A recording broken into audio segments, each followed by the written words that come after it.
think one of our transfers is going to catch a lot of people by surprise, Paige Robinson. Division II young woman that is playing her 5th year with us. She's really good. And I don't know if people know how good she is and how she's going to impact the game in so many different ways. We had 5 newcomers this year. We have 2 freshmen. One of our freshmen, Taylor Veach, has been injured with a back injury. We're still trying to get that figured out, but Abby Alsma is a freshman that will play, and she'll play some pretty good minutes. She's really athletic, dynamic guard.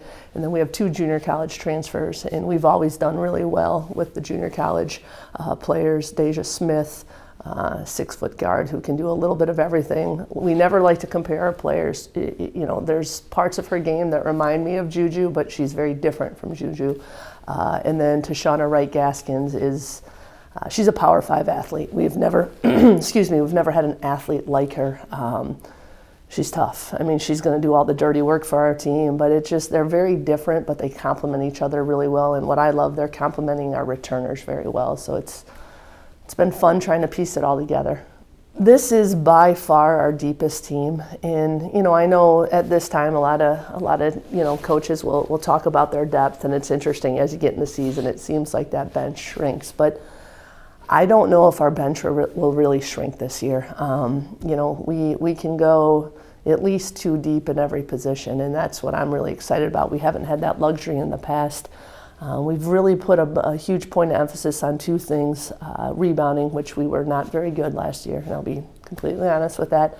So I've seen a dramatic improvement, thank goodness, and then we're just trying to play at a little bit higher pace. So if you look at our points per possession, we were pretty low, but then you go back to that depth issue. We played a lot of players high minutes, so we're going to really try to manage that a little bit better so we can push the ball a little bit more. It's been fun to watch Deanna's growth. Every year for the past 3 years, I feel like her comfort level within our program, just her belief in what we're doing for her has just grown so much. And,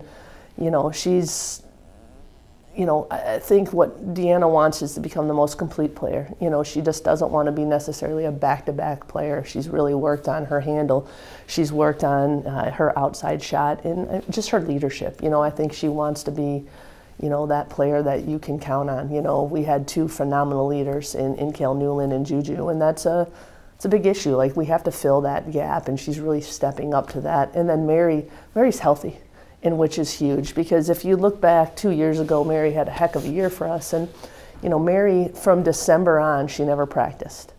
And she was able to practice 2 miles a week, in which it probably sounds a lot to the average fan, but that is like 20 minutes of a practice. And I think it hurt her timing, it hurt her stamina, and then we'd ask her to go play 38 minutes, and that's tough, So it's just, having her healthy and just getting into the rotation. And, we run a lot of sets for Mary, and when she's not practicing, it's hard to work on that timing, and then we throw into a game. So, I just hope that young woman has an outstanding final year, because she deserves it.